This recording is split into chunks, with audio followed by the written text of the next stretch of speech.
우리 교회와 그리스도인들의 윤리적인 관심이 희박하다는 것이 현재 우리 한국 교회의 치명적인 약점이 될 수 있습니다.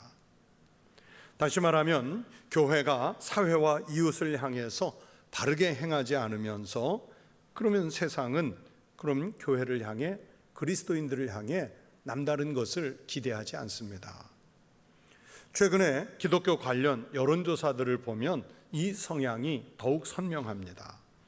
교회가 사회에 별로 기여하지 않는다.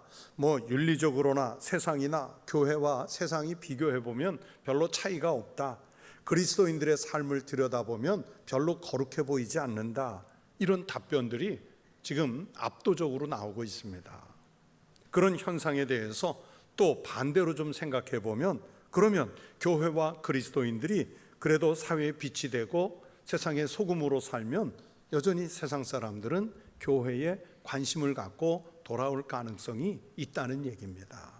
사회가 우리를 몰라주는 것에만 우리가 불만을 가질 것이 아니라 이 시점에서 우리는 늘 스스로 우리를 반성해 보아야 합니다.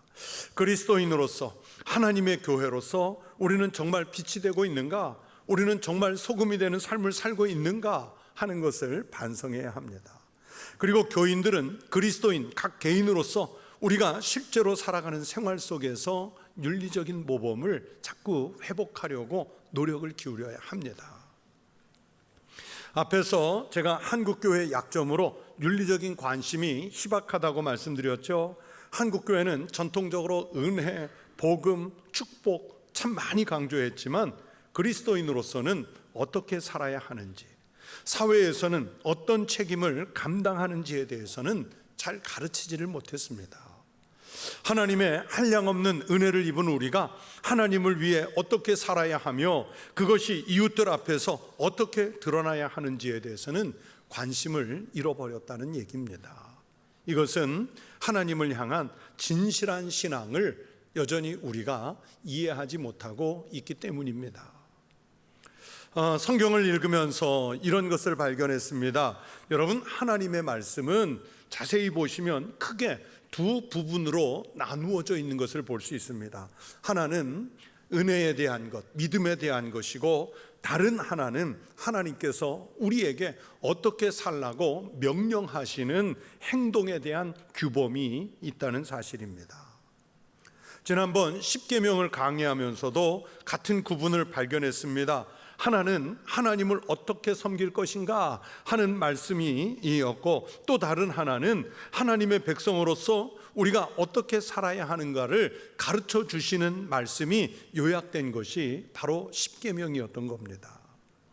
여러분, 이 구분은 다른 말씀들에도 그대로 적용이 됩니다. 하나님께서 그리스도 안에서 우리를 위해서 마련하신 구원에 대해서, 믿음에 대해서 말씀을 하시고 나면 그 다음에는 그러한 은혜를 받은 우리가 그러면 어떻게 살아야 마땅하냐, 이것에 대한 이야기가 나오는 것이 성경의 하나의 흐름 패턴입니다.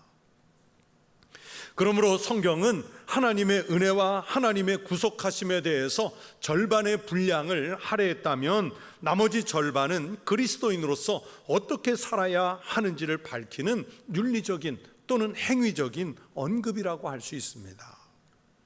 하나님의 백성이 혹은 구원받은 성도들이 어떻게 살아야 하는가에 대한 말씀이 성경 계시의 거의 절반을 차지하고 있다는 뜻입니다.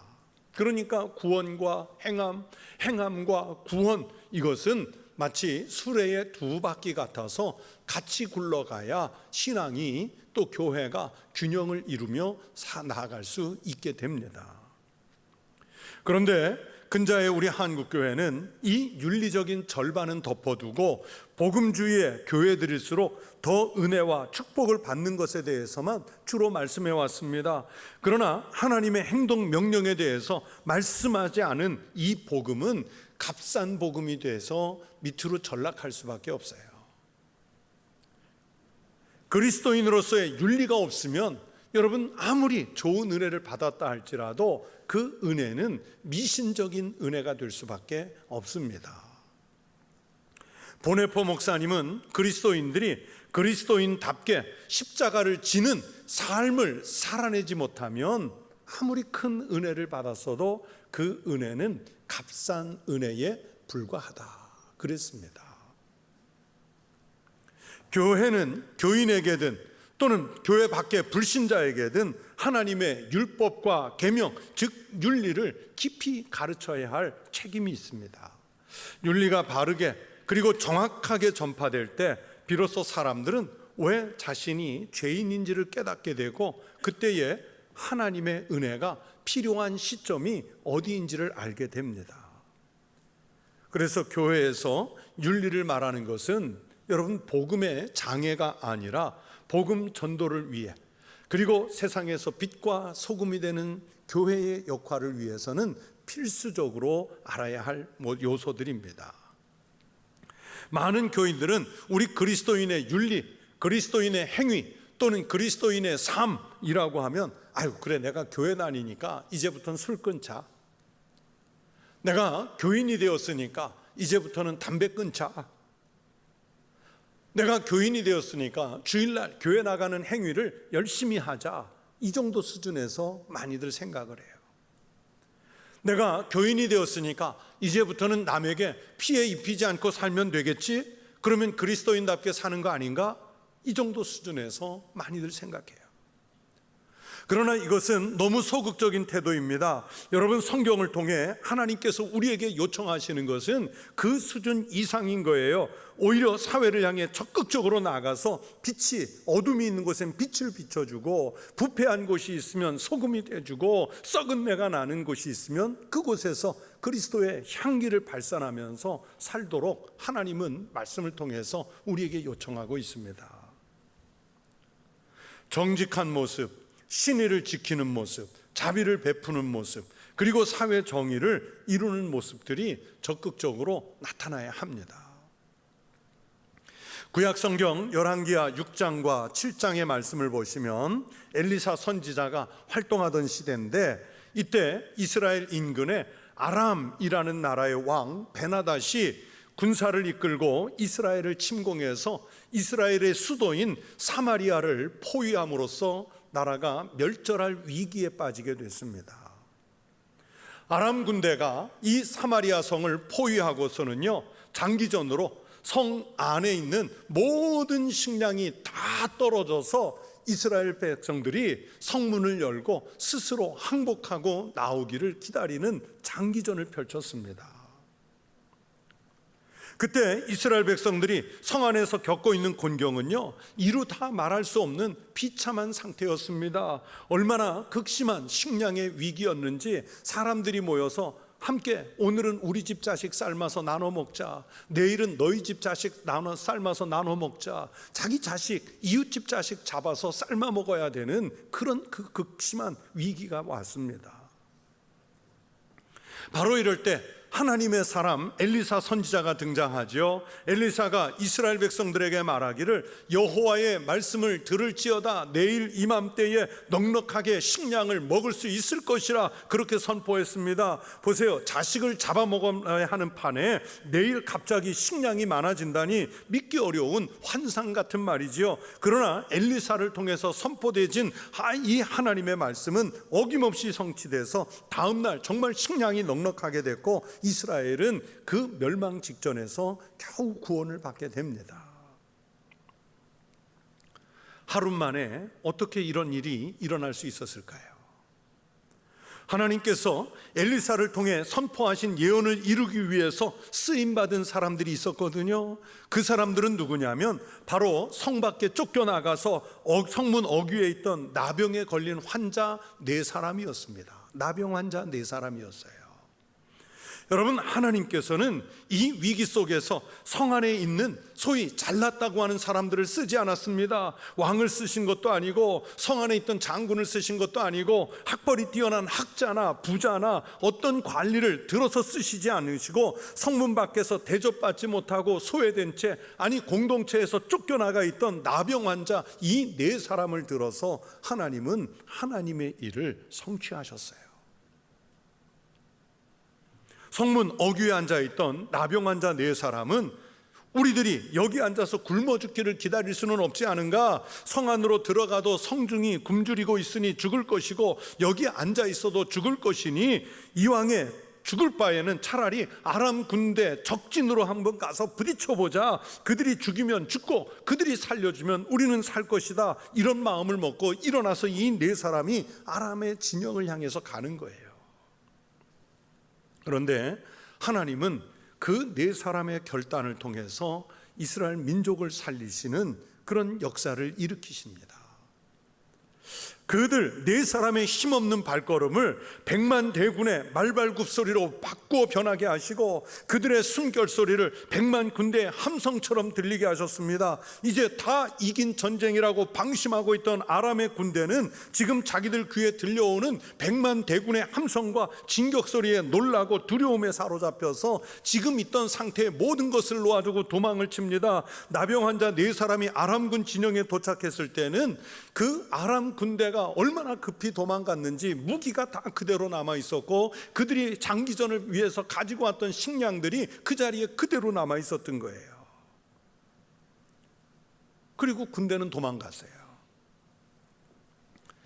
그리하여 이 네 사람의 나병 환자들은 그 장면을 보면서 야, 이 아름다운 소식을 빨리 사마리아 성에 가서 전해주자, 성에 가서 알려주자. 그러면서 이스라엘 백성들에게 달려가서 전했습니다. 그렇게 하나님은 비록 아무 힘도 없고 공동체에서 쫓겨나 소외받은 사람들이었을지라도 그렇게 적극적으로 행동으로 나섰던 이 나병 환자 네 사람을 통해서 하나님은 하나님의 말씀을 이루어 가셨던 거죠. 우리 그리스도인들이 자신의 처지를 보면서 나는 너무 작은 사람이야, 유명하지도 않아, 내가 영향력이 얼마나 있겠어, 내가 할 수 있는 일이 무엇이 있겠어, 자신을 너무나 작다고 생각해서 내가 세상을 바꿀 수 없다고 생각을 하게 됩니다. 그러나 여러분, 우리 그리스도인들은 자신의 힘없음을 한탄하지 말고 오히려 그 힘이 없기 때문에 하나님께 자신을 전부 드려서 하나님 말씀에 의지해서 우리가 그리스도인답게 용기를 가지고 행동하는 삶을 살면 우리가 사는 삶의 자리, 우리가 사는 이 사회를 구원하는데 그 나병 환자처럼 하나님께서 우리를 들어서 사용하시는 역사를 일으키실 줄로 믿습니다. 한 청년이 목사님을 찾아와서 신앙 상담을 하던 중에 목사님에게 이런 질문을 했어요. 목사님, 우리가 죄짐을 지고 다니면서 죄의 짐의 무게를 느낀다고 하는데 저는 죄의 짐의 무게가 어떤지를 느끼지 못합니다. 왜 그렇지요? 그 청년에게 목사님이 대답하시기를 죽은 시신이 짐의 무게를 느끼겠는가? 시신 위에는 아무리 무거운 짐을 올려놓아도 느끼지 못하지. 우리의 영적인 문제가 마찬가지라네.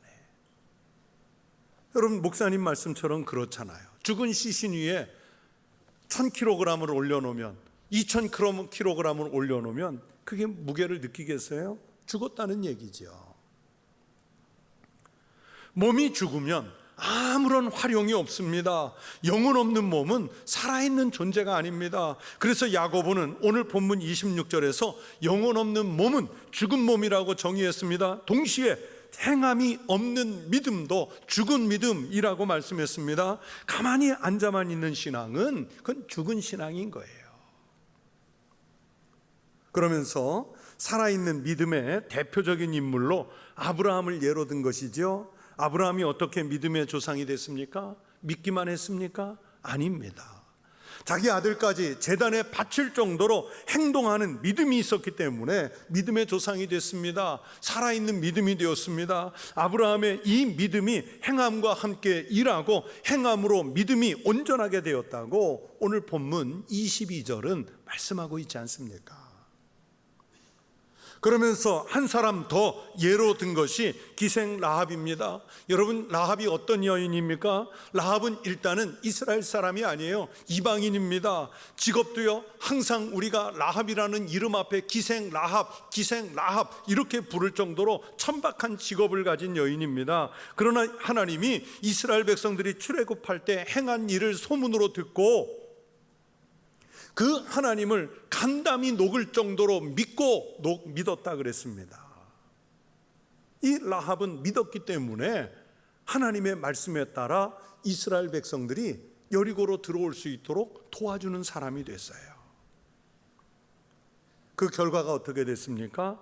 하나님이 이 천박한 기생 라합을 예수님의 조상의 족보에, 여성이면서 이방인이면서 거기다 기생인데 예수님 조상의 족보에 이름을 올려드렸어요. 신분은 천했지만 주님의 조상이 되는 산 믿음의 여인으로 오늘 본문에 등장하는 여인이 됐습니다. 여러분, 우리가 기왕에 예수를 믿는 신앙인이라면 우리가 죽은 믿음으로 살 수는 없지 않습니까? 아무리 작은 믿음이라도 그래도 살아있는 믿음으로 살도록 우리는 힘을 써야 합니다. 우리는 흔히 오늘 이 본문의 말씀을 읽으면 사도 바울은 믿음을 강조해서 믿음으로만 의로워진다는 이신칭의를 말하고, 오늘 본문을 읽어보니까 야고보는 행위를 강조해서 공로 사상을 말한다고 생각해서 바울이라는 분과 야고보라는 분은 서로 바로 반대되는 주장을 하는구나, 이렇게 생각하는 분들이 있어요. 그러나 그렇지 않습니다.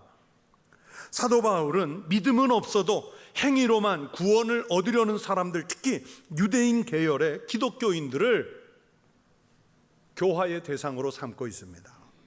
이것에 반해서 오늘 본문의 그 기록자인 야고보는 믿음을 외치면서도 실상은 복음에 합당한 생활을 게을리하는 그리스도인들, 특히 이방인이었다가 개종한 교인들을 교화의 대상으로 삼고 있었던 겁니다.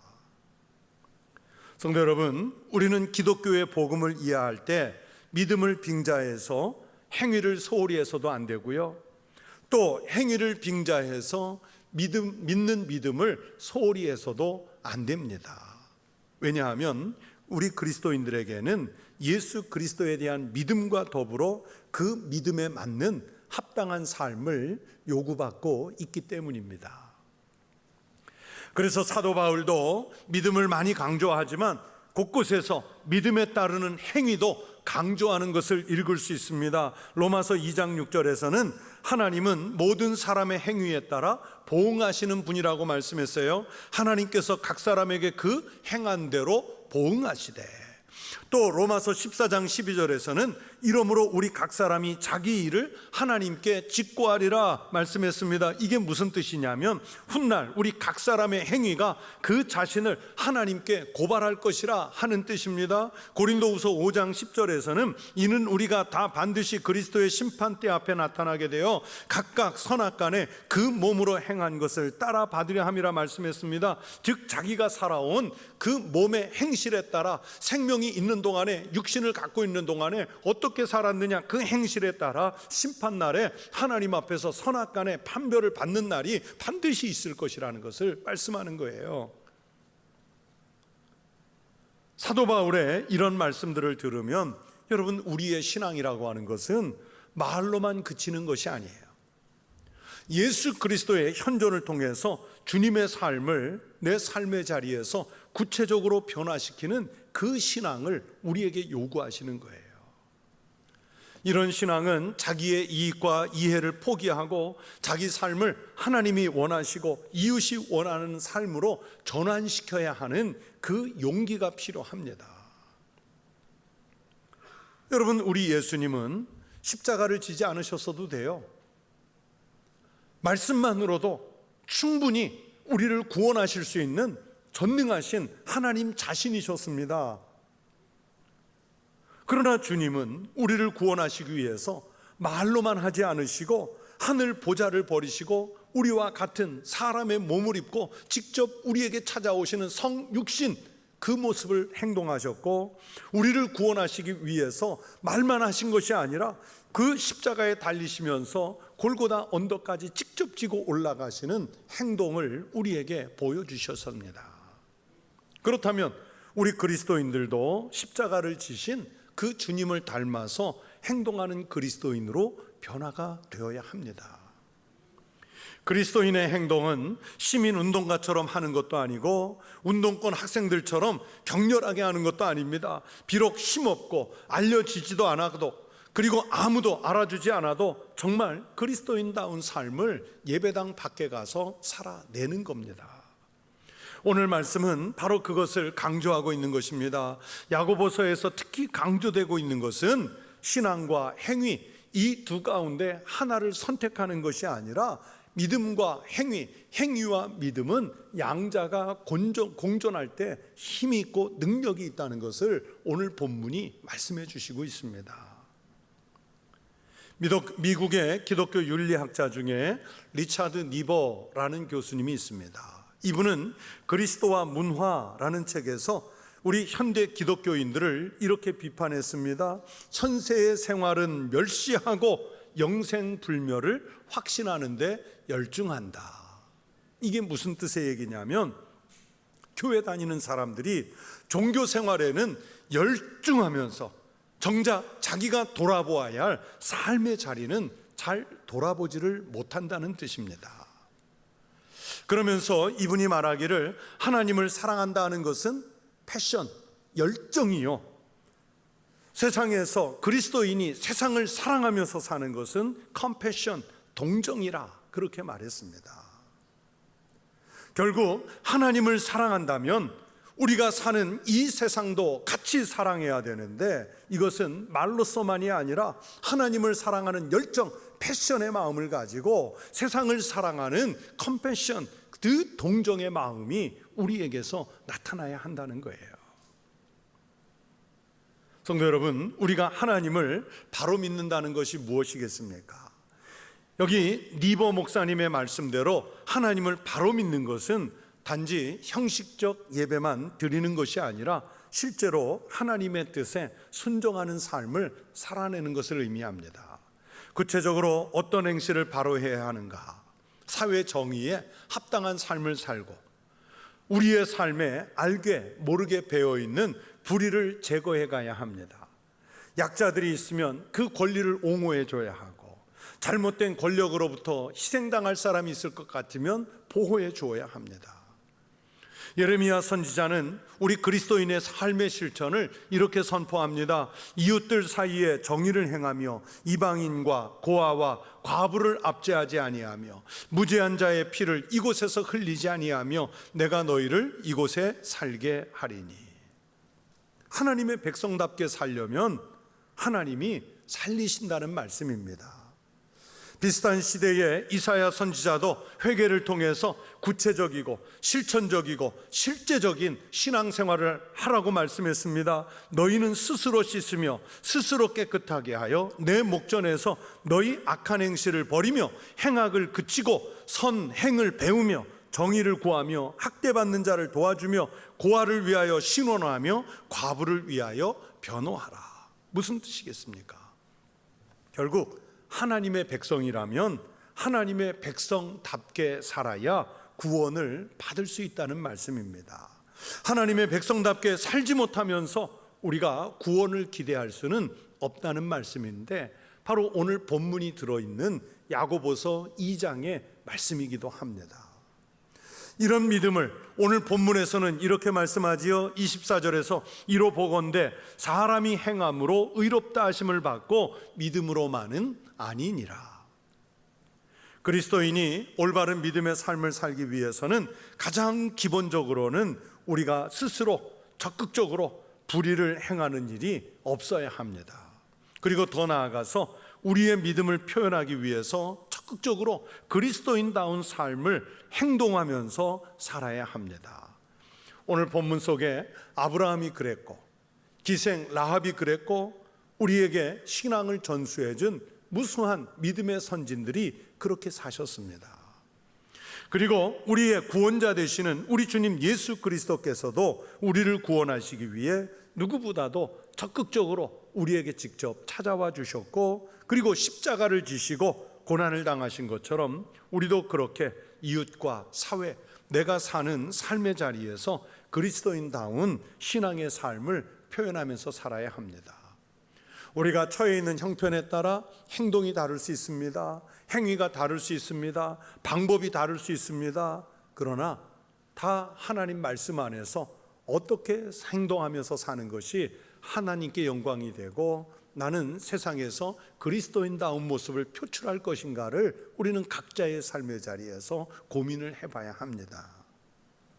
우리 청북교회 성도들이 자신의 신앙에 합당한 열심의 삶을 사심으로 하나님께 영광 돌리시기를 축원합니다. 이웃에게는 그리스도인다운 모범을 보일 수 있는 성도 되시기를 바랍니다. 기독교가 점점 위축되는 이 위기의 시대에 여러분으로 인해서 하나님 영광이 나타나고 교회가 다시 부흥할 수 있는 역사가 있기를 주의 이름으로 축원합니다.